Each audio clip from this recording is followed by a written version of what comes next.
গাছ যখন তার ডালপালা অধিক হয়ে যায় তখন তিনি ভারসাম্য রাখতে পারে না, কেন তার মধ্যে একটি ক্ষমতা কমে যায়।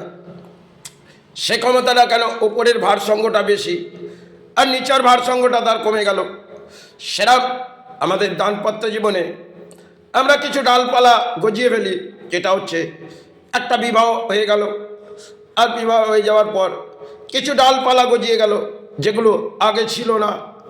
আগে একটি মাতৃগর্ভ থেকে জন্ম নিলাম, আবার একটা লড়াইয়ের মাঝে চলে এলাম, তারপরে এলো বিবাহযোগ, এবং বিবাহযোগ যখন হয়ে গেল তখন কিছু ডালপালা গজিয়ে গেল।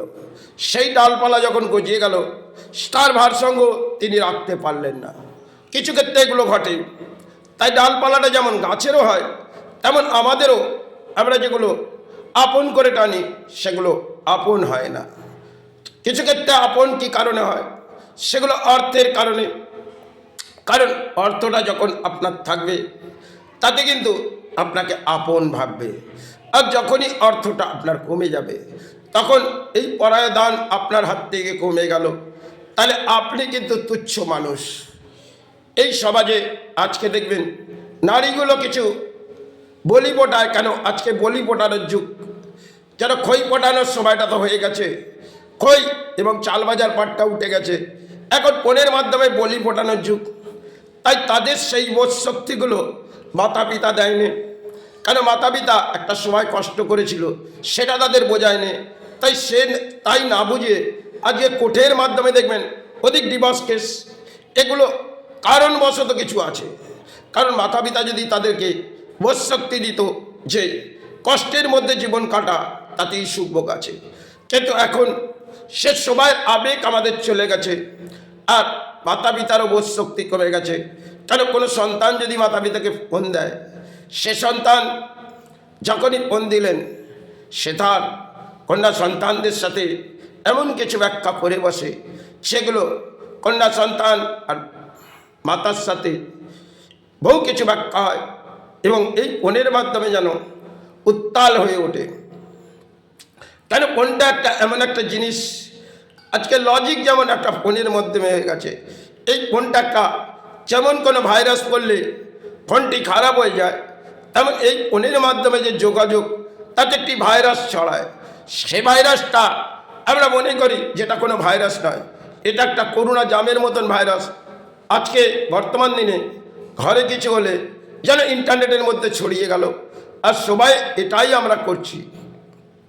কেন হাতে যখন ইন্টারনেট আছে তার মধ্যে বহু কিছু কাউকে বোঝাচ্ছি, সেই বোঝাতে বোঝাতে যিনি কিন্তু লড়াই করছে তিনি সকলার জন্য, তিনি কিন্তু বিফল।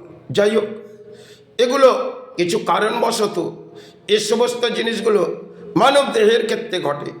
আজকের তারিখে দেখবেন ডিভোর্স টেস্টটা কেন সমাজে অধিক, কারণ একটা মানুষ একা লড়াই করছে, সেই একা লড়াইয়ের পেছনে সে অর্থটা সঞ্চয় করছে সকলার জন্যে, তিনি কিন্তু নীরব হয়ে করছে।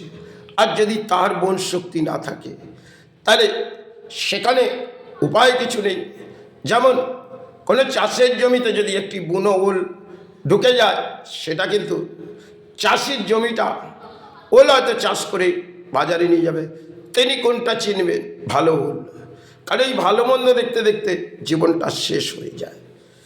এই ভালো আর মন্দ যেটা নিয়ে আমরা মনের মধ্যে বিচার করি, সেই বিচারটা আমাদের থমকে যায়। কারণ যখন থমকে যায় একটা মনের মধ্যে ক্ষোভ সৃষ্টি এসে যায়। কারণ নারী আর পুরুষের মধ্যে একটা জীবনের লড়াই হয়, সেটা হচ্ছে দাম্পত্য জীবন সুখের লড়াই, আবার এ থেকে দুঃখেরও হয়ে যায়। কারণ কারো জীবনে সুখভোগ এলো, কারো দুঃখভোগ হয়ে গেল। এই জীবনে যা কিছু বুঝলাম, বহু কিছু হারিয়ে ফেললাম। জীবনযাত্রার লড়াই হয়তো হলো, শেষ পথে হেরে গেলাম। এই জীবনে বহু কেউ হেরে চলে যায়। এই আসা যাওয়ার খেলার পেছনে কিছুটা ভাবলাম আমার, আবার পরক্ষণে সবই ভুলে যেতে হয়।